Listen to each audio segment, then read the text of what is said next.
I'm going to just, thank you. That's great. And I'm also going to start recording so that we've got both languages recording.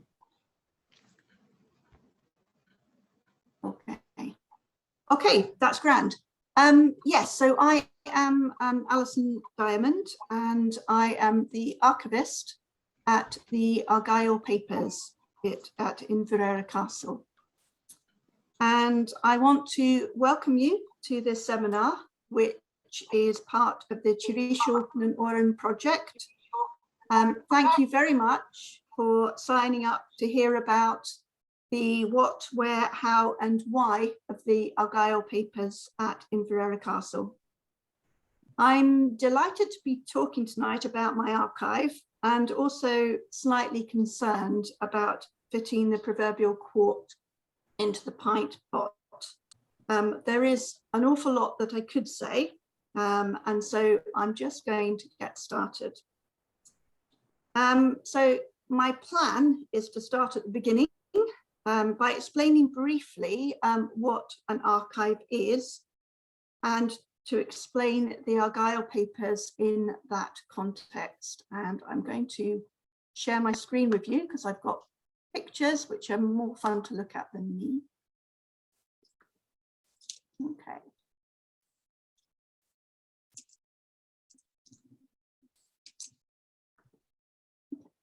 So can everyone see that all right? Excellent, that's grand. Since I've turned all your pictures off, I'm not quite sure what I would do if you said no, but there you go. I probably wouldn't know, but thank you anyway. So I'll start by talking about what an archive is, and then I'll present an overview of the history of the family, because you need to know about the family to understand what is in the archive and how and why it was created. And as I talk you through the history, I will explain which records were created, for which examples survive in the archive collection. So let me just take a minute. There we go.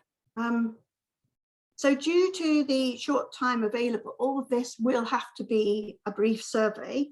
And as the focus of the Tiree project is Tiree and its stories, I will use Tiree examples as far as possible. And at the end of the presentation, I will explain how you can access the archive.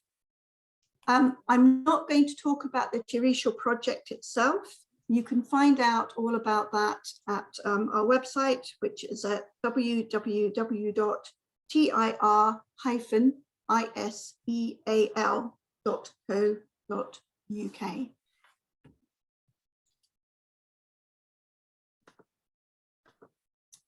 Okay, so definition of an archive.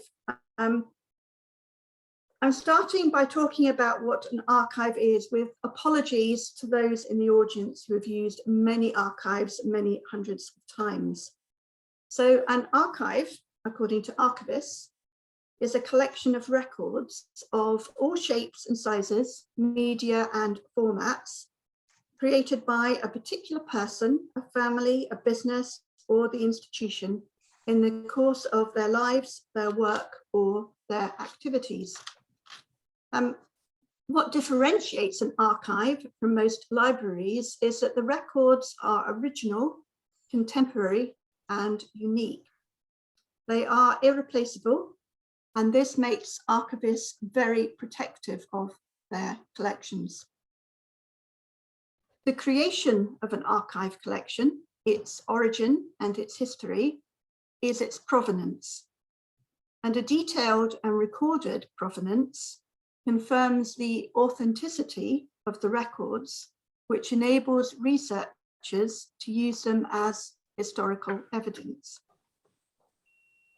So the archivist is the ideally professionally qualified information management specialist who manages the collection. And that includes deciding what to keep and what to destroy, arranging and cataloguing what is kept so that researchers can access it, ensuring the physical preservation and conservation of the collection through appropriate storage, environmental conditions and repair, and promoting the collection so that potential researchers and users can find and access it. So to apply this theory to the Argyll Papers are the records created by the Campbell family, the earls and the dukes of Argyll. The records have been created over the last 700 years and are still being created today.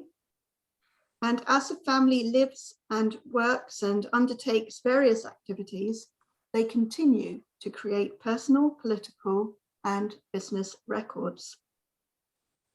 And a word of warning, no archive is complete. There are half a linear kilometre of records in the Argyll Papers, dating from the 13th century to the present day, but many records will have been lost during that time due to fire, flood, accident, war, carelessness, overuse, or deliberate destruction. And when you're pursuing your research in the archive, you're never quite sure whether you're searching in the wrong place, or searching for a document that has been lost or destroyed, or if that elusive document was ever created at all. And the arrangement and cataloguing of the collection is essential to enable you to access the collection at all.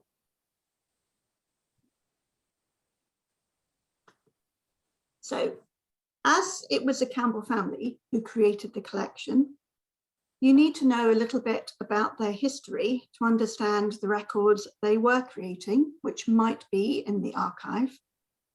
I will give you a flavour of that story tonight, but for the detail, I would recommend that you read Alistair Campbell of Aird's 3-volume history of Clan Campbell. The very short summary is that there were 2 lords of Lochore, with the second becoming the first earl, 10 earls, with the first earl becoming the first duke, and to date there have been 13 dukes. There are many stories about how the Campbells came to Argyll, but our story starts with the family living on Innishono, an island in Lochore, an inland loch over the hills to the north of Inveraray, and supporting Robert the Bruce at the Battle of Bannockburn. So loyal support for the king led to rewards.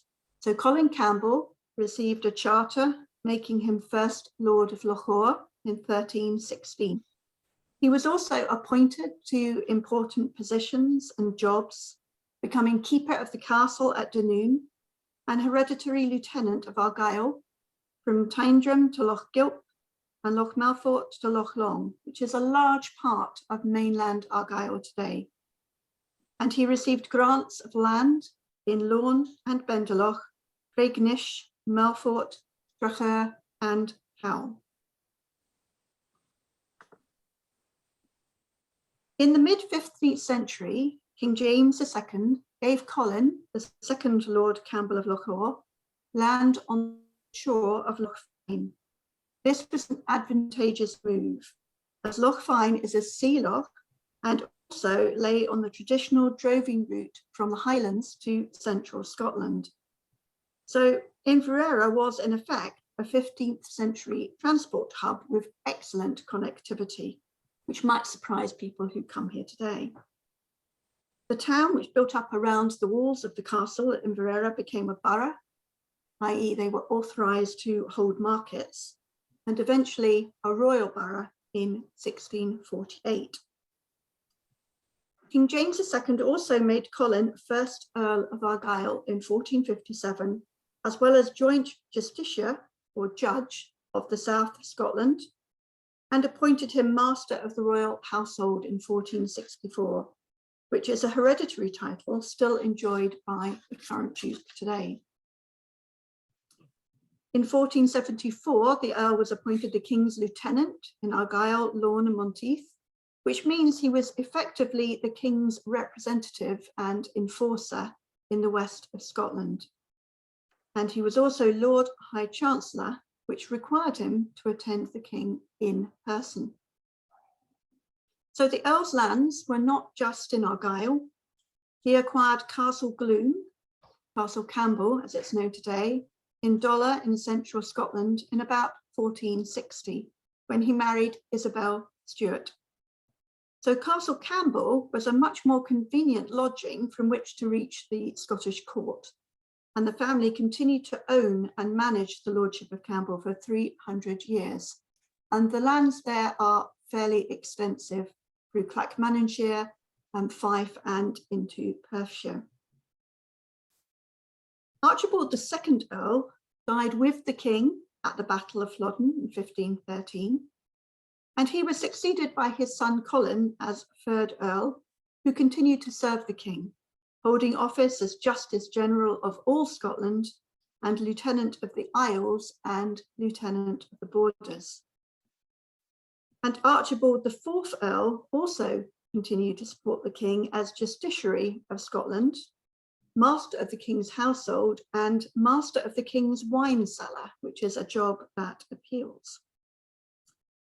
So the records in the archive relating to the Lords of Lahore and the first 4 Earls are mostly what are called writs and titles, and they essentially relate to the Earl's official appointments, to land ownership and to contract and agreements. And these include charters and saisons, which are the legal documents which confirmed the gift and ownership of land. So they usually included a description of the lands given and the rental or annual payment due in return. This might be paid in silver or money, in service, providing berlins and fighting men when required, or only a token rent might be required, for example, a pair of gloves or a rose. The appointments were the official documents confirming new and inherited offices that the Earls were to fill.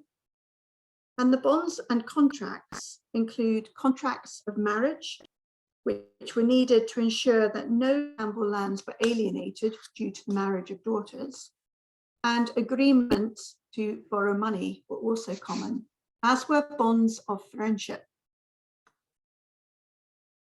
So the West Highlands were full of political and military unrest during the 15th and the 16th centuries. Bonds of friendship, or contracts of wadset, they were also known, were agreements between local lords against a common enemy.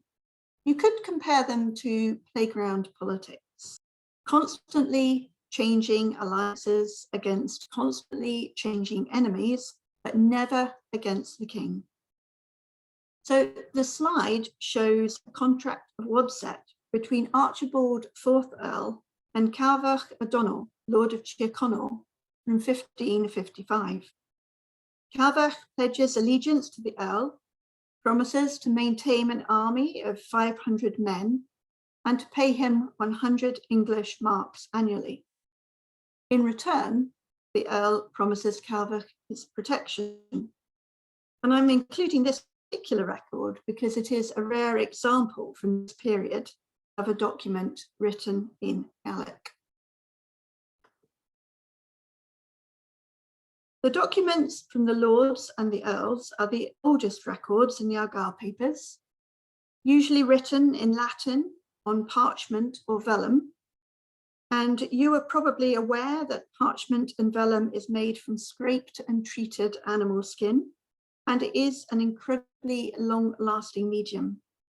The inks were homemade, some have faded, but many are still beautifully legible after hundreds of years. And the documents were usually signed by attaching personal seals, beautifully designed impressions of personal arms in wax. Some of these have survived and are still attached to the writs, but many have been lost or damaged. So the earliest records were working papers. They were evidence of the earl's offices and land ownership, and they were carried around with him so as to be immediately available when required. When not required, they were deposited in one of the earl's castles. Innishonoll, Inveraray, or Carrick were quite popular places. Carrick in particular was popular because it was nearer to Glasgow and Edinburgh, and the documents could be retrieved relatively quickly if they were needed.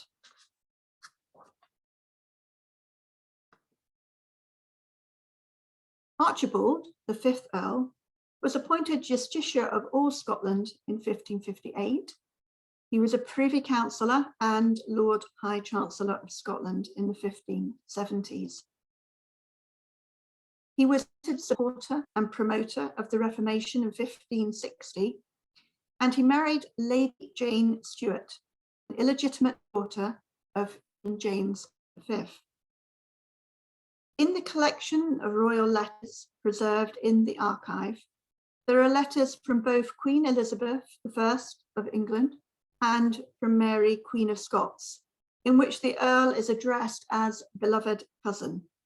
And this is not just a politeness, but a statement of fact, as Lady Jane was Mary's half-sister. The Earl's marriage to Lady Jane was not a particularly happy one, and it's said that when Mary visited Inveraray in 1562, she came partly to provide marriage counselling. Given Mary's own record of marriages, it was perhaps, unsurprisingly, unsuccessful. So the royal letters are an example of documents written on paper, which takes over from parchment and vellum during the 1500s. Writs and titles continue to make up the majority of the archive for this period, but more generic legal and financial records survive as well. So these include tax or leases of land, rentals, which list the income collected annually from the taxman, and decrees, judgments, settling various disputes, and there were lots of disputes.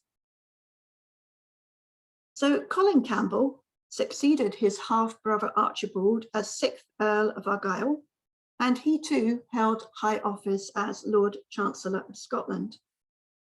He was also responsible for a tour of his lands of Lorne, Argyll and Cowal in 1574, during which he held courts and executed a number of people convicted of slaughter, murder, theft, or common sorcery. Around 160 people were executed by hanging. The 6th Earl also promoted the importance of ministers in the Reformed Church who could teach the people in Scottish Gaelic. Archibald, the 7th Earl, was a son of the 6th Earl by his second marriage. He succeeded to the title when he was only 9 years old, so the Argyll estates were managed by curators on his behalf for a number of years. He married twice and had a total of 15 children from the 2 marriages. He was known as Gillespie Gruamach, meaning Archibald the Grim. Following the union of the crowns in 1603, when King James VI of Scotland became King James I of England, many of the Scottish nobility moved to London with the king, and Archibald was no exception. And it was in London that he met his second wife, Anne, daughter of Sir William Cornwallis, and a Catholic.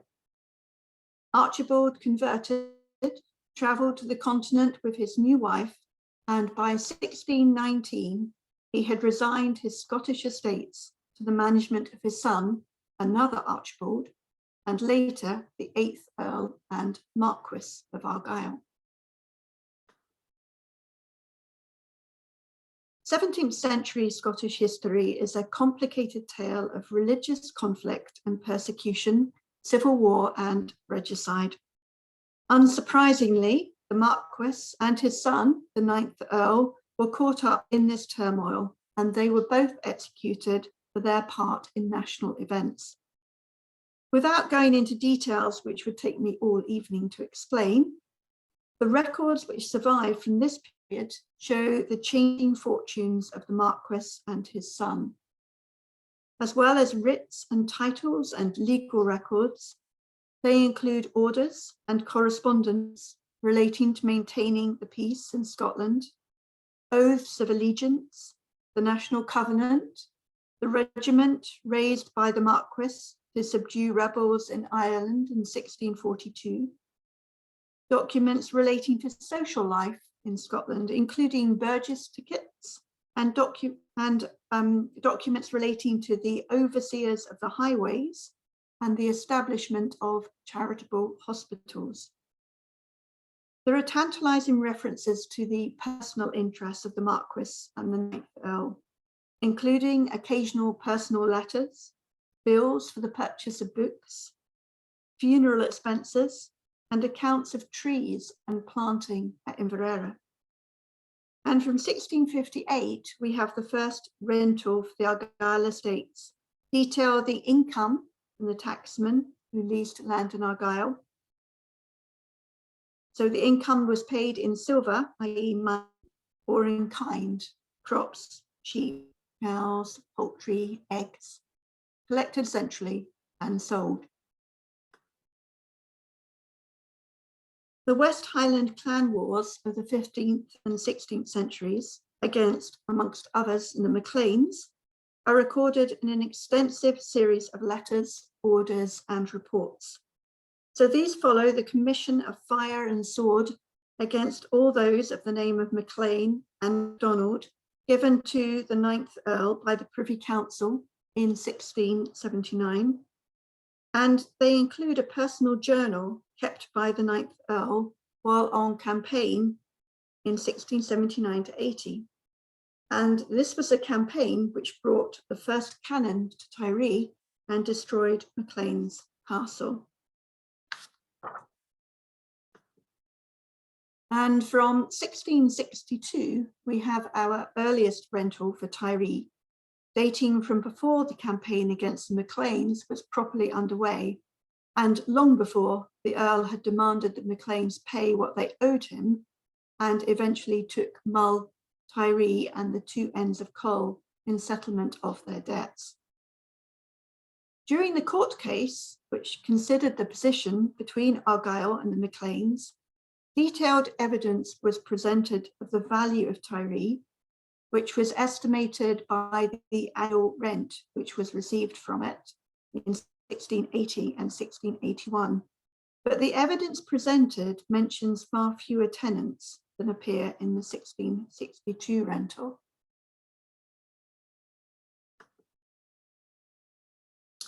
And during this period of unrest, neither Inveraray Castle nor Carrick Castle could be considered safe places for documents to be preserved. According to a story preserved in the Athol Chronicles, Robert Campbell in Uig conveyed the papers belonging to the late Earl of Argyle from Inveraray to Ardkinless, to Uig, and then to the Holy Loch. Local tradition then says that the papers were kept in caves on the shores of Loch Eck, still known today as the Paper Caves. And later on, 8 barrels of papers were found in a tenant's house and were taken to be stored in the Exchequer House in Edinburgh. And after the restoration of the family fortunes, the papers were thankfully brought home to Inveraray. The 10th Earl of Argyle was restored to favour by William and Mary, and was created the first Duke in 1701. Sadly, he didn't get to enjoy his new title for long, dying in 1703. And he was succeeded by his 2 sons in turn, John, the 2nd Duke, and then Archibald, the 3rd Duke. Following the union of the Parliaments of Scotland and England in 1707, and the physical absence of both King and Parliament from Scotland, the second and third dukes found themselves virtually governing Scotland. The second duke was a successful soldier, leading the government troops against the Jacobites at the Battle of Sheriffmuir in 1715. And correspondence in the collection records the efforts to secure peace in the Highlands in the aftermath of that conflict. It was the second duke who was also inspired to build a new castle at Inveraray. The old building had become uninhabitable and was irreparable, but it was the third duke who actually made it happen. The new castle was to be a stately home set in designed grounds, as a defensive structure is no longer required. The archive has a particularly good record of the building of the castle, which started in 1745 and continued into the 1780s. And the records preserved in the archive from the 18th century change in type. The archive is no longer dominated by charters, writs, and legal papers. The union of the parliaments and the consequent move of the Scottish nobility to England to participate in government appears to have made them much more aware of the superior incomes which the English nobility drew from their estates. This was also the period of Enlightenment thinking, which affected every aspect of life. And the archive reflects a growing interest in improving the productivity of, and therefore the income from, the family estates. There are far fewer papers about politics and governance, and a vast increase in papers relating to the management of the Argyle estates and of the lordship of Campbell lands. Change came about slowly, however, when the third duke sent Archibald Campbell of Barnacarry around his estates to renegotiate the rents in the 1740s. Barnacarry was largely unsuccessful. Few offers were received, and many were for less rent than had previously been paid. The tenants had remained loyal to the Macleans, the previous owners of Mull and Tiree, and they turned out the Jacobite cause in 1745. Barnacarry attempted to recruit soldiers to serve Campbell militia, and the account of whiskey given out to the recruits suggests there was an element of bribery. And after the Jacobites were defeated at Culloden, there was also a concerted effort to disarm potential rebels, and accounts of both recruitment and disarming are preserved in the archive and quite often mention people's names. So what did improving the lands actually mean? So traditionally, land had been let to groups of tenants who held a joint lease from a taxman. Within the group or township, land was shared out on a yearly basis. Although a fair system in theory, there was little incentive for a tenant to invest in improving the land that he would only hold for 1 year. The third duke was keen to try the new theories of land management that might result in agricultural improvement. And these included individual leases between the tenant and the duke, which would make every individual responsible for his own piece of land. Longer leases for that land for 19 years, so the tenant had time to invest in improving the quality and production and would benefit from that. And the new leases would be agreed and managed by local chamberlains or factors, displacing the taxmen, who were generally minor gentlemen, and replacing them with professional men with legal or other relevant training and experience. And the new leases were to be based on a detailed survey of the land to be let and of the people who might become the new tenants. So towards the end of the 18th century, the Duke of Argyll commissioned a number of surveyors to report on his lands in Argyle. William Douglas surveyed Iona. George Langlands surveyed the Inveraray estate in Kintyre. John Brooks surveyed Oban. James Richmond surveyed the farms in Mull and Morven, and James Turnbull surveyed Tiree. Each surveyor mapped out the estate and reported on how the land was being used and how they considered it could be improved. For example, by draining lochs, changing the crops or the way they were planted and managed, and suggesting additional or alternative industries or trades that the tenants could undertake. And these surveys have resulted in some stunningly beautiful maps and plans showing the state of the Argyle lands in the late 18th century, and accompanied in the case of Tiree by a detailed written survey. Assessing the potential workforce, the number and quality, was an equally important exercise, and a number of censuses, or censi, I suppose, were undertaken by the local chamberlains between 1770 and the end of the 18th century. The list of the inhabitants of the Argyle estates in 1779 is the best known. The data collected is not uniform throughout the estates, but for many areas, the local chamberlains recorded names and ages of the tenant, his wife, and his children, and they often listed the cotters as well as and separately from the tenants. For Tiree, there are additional lists from 1776 and 1792, which sometimes include comments on the abilities and character of individual tenants. These initial surveys were followed up by the reorganisation of townships into crofts.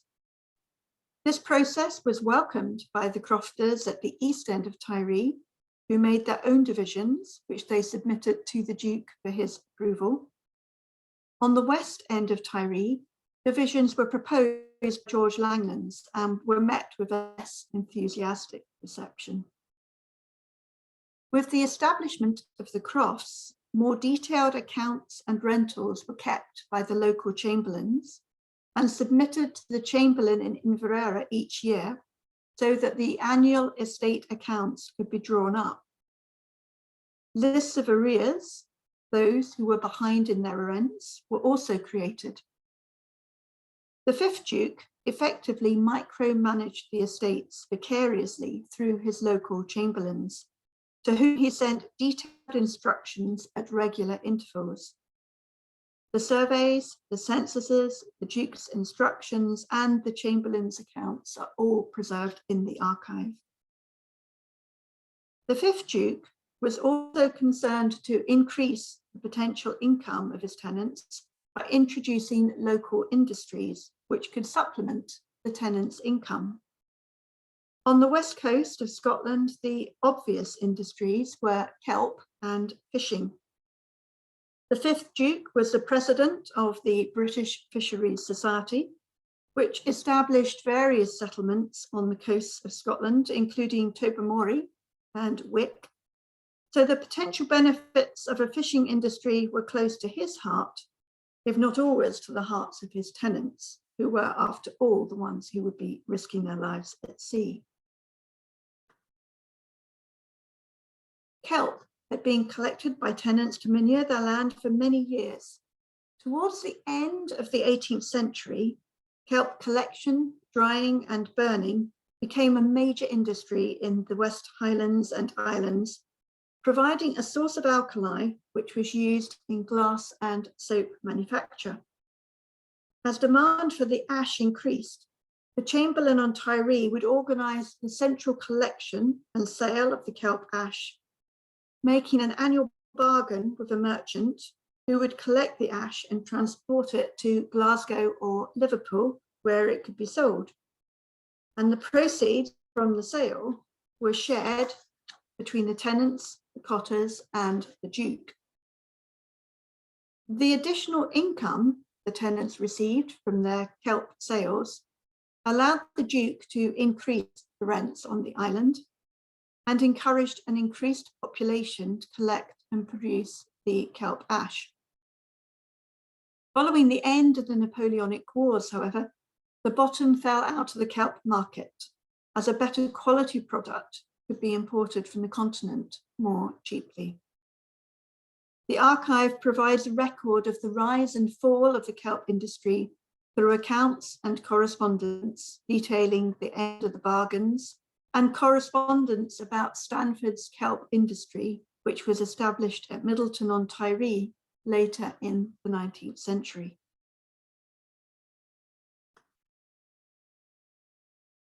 When the fifth Duke died in 1806, the management of the Argyll estates changed dramatically.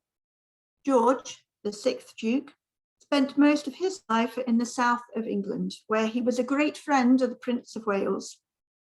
He took no particular interest in his estates other than in the income that came from them.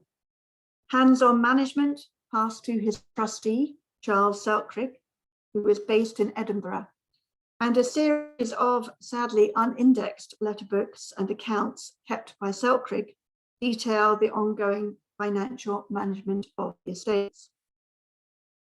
On a local level, the change was not obvious, as the local chamberlains continued to manage the estates on a daily basis, keeping accounts and rentals and corresponding with Selkirk as required. The income from the Argyll estates, however, was not sufficient to keep the sixth Duke in the style to which he wished to become accustomed. He gambled and is said to have left behind a string of debts and illegitimate children. There are few charters and writs from this period. Instead, Selkirk started to organise the sale of lands on behalf of the Duke. Firstly, the lordship of Campbell was sold, and then Oban and Glenshelach.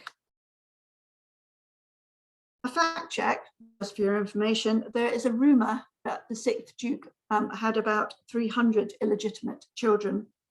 We can only find one that is mentioned in the archive, a daughter who was recognised in his will.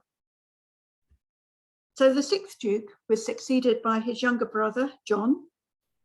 He was Duke for just 10 years, but he was a much safer pair of hands, having a head for business and bringing additional wealth into the Argyll estates through his marriages to wealthy heiresses.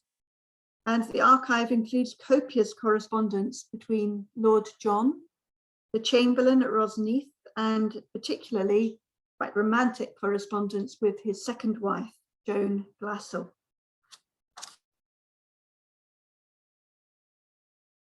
I just got to find the forward button. Okay. It was during the seventh Duke's time that potato blight hit Tiree and other parts of the Western Highlands, turning difficult times into a time of crisis. Tiree, Mull and Iona are some of Scotland's most marginal and fragile island environments. Overpopulation, lack of income, and lack of food caused widespread famine and hardship. And the archive includes extensive correspondence between the Duke of Argyll and other landowners in Scotland, seeking ways to relieve destitution without giving out charity, which was believed to be bad for the character. From knitting to digging roads and ditches, and finally offering financial assistance to those who would consider emigrating. George, the eighth Duke, was the seventh Duke's son. He grew up to be a Victorian polymath, particularly knowledgeable and interested in history, science, literature, and politics. His political career began in the civil service, and he served in Gladstone's cabinet and was Secretary of State for India. He didn't actually go to India, but he was Secretary of State for India for a number of years. The archive reflects all of his interests and activities, including extensive papers relating to India, as well as correspondence and writing about natural history and religion. His interest in the management of his estates is revealed in his detailed and extensive correspondence with the Chamberlains, which include all aspects of estate management, including manure and the details of crops. The 8th Duke's first wife, Elizabeth, a daughter of the Duke of Sutherland, shared and supported her husband's interests. Although the family were based in London, they visited Scotland regularly every year, and the Duchess's diaries record her personal visits to tenants. And when back in London, she wrote frequently to the Chamberlain, demonstrating an intimate knowledge of the tenants and where new housing and schools were required. The 8th Duke and Duchess had a large family, some of whom inherited their parents' sense of responsibility for their Scottish estates. Lady Victoria, in particular, spent many years on Tiree. The eldest son, the Marquis of Lorne, later the 9th Duke, took an active role in supporting estate management. He visited various parts of the estate, including Tiree, and reported back to his father in long letters, which are effectively journals of his visits. The Marquis married Princess Louise, one of Queen Victoria's daughters, in 1871, and was appointed Governor General of Canada between 1878 and 1883. And his attachment to Canada may partly explain his enthusiasm for it as a destination for emigrants from Argyll. Lord Archibald was a younger brother of the Marquis, and he was particularly interested in Scottish history and military history and Celtic tales. He published a number of books about history, arms and armour, and one about the use of Berlins as an image on medieval burial monuments. And he campaigned to save regimental tartans. Lord Archie, as he was known, was strongly influenced by John Francis Campbell of Islay, a family friend, and shared in the collection and publication of John Gregerson Campbell's Waifs and Strays of Celtic Tradition, the manuscripts of which are in the archive at Inveraray. He was an amateur artist, filling albums with watercolour sketches of landscapes and caricatures. And he spent many hours compiling a collection of rubbings of carved stone monuments from around Argyll. And all of these can be consulted in the archive. And the final family member that I will talk about tonight is Neil Jermed Campbell, the 10th Duke of Argyll. So Neil was the son of Lord Archie, and he succeeded to the title in 1914, the death of the childless 9th Duke. Duke Neil was an antiquarian and a bit of a hermit. Having become Duke, he spent most of his days at Inveraray researching his own family history and that of cadet Campbell families. His interest extended to transcribing or summarising many of the oldest charters and writs, which I mentioned at the start of this talk. And we have 20 volumes of these transcripts available in the archive, along with extensive transcripts of family correspondence and diaries. Neil also kept his own diaries, a series from 1899 through to 1945. They are tiny volumes with each page full of minute writing. He also kept copies of his own correspondence, incoming and outgoing. Neil never married, believing there was a strain of madness in his mother's family. And certainly he appears to have been an odd character. By the end of his life, he was transcribing his own handwritten letters, creating his own handwritten transcripts, which is a bit odd. Neil has sometimes been described as the family archivist. I disagree. Although he loved and engaged with the papers, he had no concept of arrangement or cataloguing. When he died, Sir James Ferguson, who was then Keeper of the Records of Scotland, visited the castle and found, and this is a quote, "On the billiard table in what is now the state dining room, papers were lying about to a depth of 2 feet. Every cupboard, desk, and chest of drawers held more unsorted papers from the basement to the attic." Thankfully, some order has now been introduced to the collection. It was surveyed by the National Register of Archives for Scotland in the late 1950s and again in the 1980s. It has been cared for and consulted by Alistair Campbell of Aids, and in 2011, the first professional archivist was appointed, my predecessor, in order to make the collection available to the public. So before we leave the details of the collection and talk about how to access it, I want to pay tribute to the many women who are currently hidden in the collection.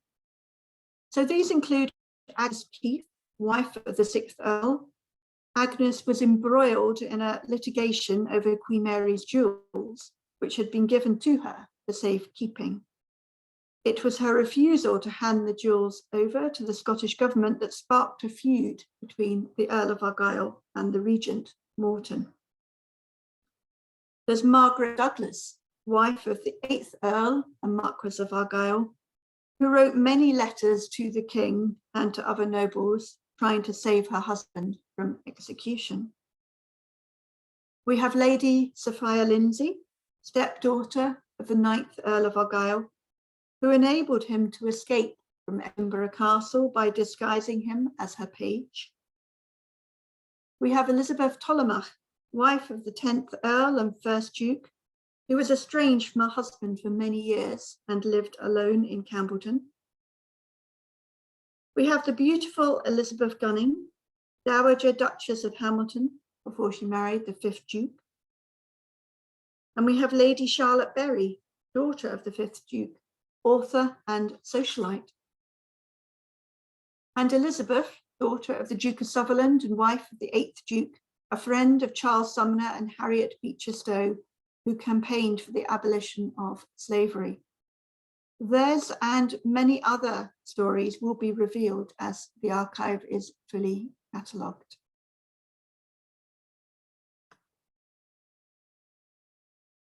So, how to access the Argyle Papers? I hope that you will now understand that the archive was created by the Earls and Dukes of Argyll, and that it is where it belongs at Inveraray Castle. But as well as recording the activities of the Lords of Lochore, the Earls and the Dukes of Argyll, it also contains detailed information about the people who lived on the estates, particularly from the 18th century onwards with the estate papers. And Torquil, the current 13th Duke of Argyll, is committed to making the papers available for those who wish to consult them. So, how do you access them? So the easiest starting point is the records which have been published. The 1779 census, there's a Kintyre census, the instructions to the Chamberlains of Mull, Morven and Tiree, and the Kintyre instructions. Now, I don't have a full list of everything that's been published, and now and again I come across references to publications about which I knew nothing. For example, an article in a recent edition of the magazine History Scotland mentioned an account of a witchcraft trial held in Rothesay in the 16th century, which was in the archives here and had been published by the Scottish History Society. I didn't know we had that, but after a momentary panic, I managed to locate the original record in the archive. And I'm delighted to say that I now know where it is and can find it. if anybody wants to see it. So there may be more publications out there. I'm not necessarily aware of them, but those are the main ones. I'm developing an online catalogue, and you can see the web address there on the screen. This is very much a work in progress, and only a fraction of the collection is currently online. If you want to have a look, though, it will give you an idea of what I'm trying to achieve, how the collection will be structured, and level of detail that will be included in the descriptions. So I have a team of volunteers, members of the Friends of the Argyle Papers support group, and you're very welcome to join that if you're not already a member. And these volunteers are assisting with both cataloguing the collection and transcribing individual documents. And I intend that the transcripts will be made available online alongside the relevant catalogue entry. And there are examples, just a few, which have already been uploaded if you have a look at the website. But the completion of the catalogue is a long-term project. And at the moment, access to the collection is still primarily by the National Register of Archives for Scotland surveys. These are the surveys from the 1950s and the 1980s, which I mentioned earlier. Survey 1209 is available online on the National Records of Scotland website. But I have a more up-to-date version, which includes additional, more detailed cataloguing done by myself and the volunteers. So I would recommend that you get in touch with me with your inquiry. I can do an initial check to see whether there is any obviously relevant information in the collection and advise you accordingly. You can then arrange to visit the archive, or if you can't come to the archive yourself, you can commission research or purchase images. And the Friends of the Argyle do offer a couple of hours gratis research to members.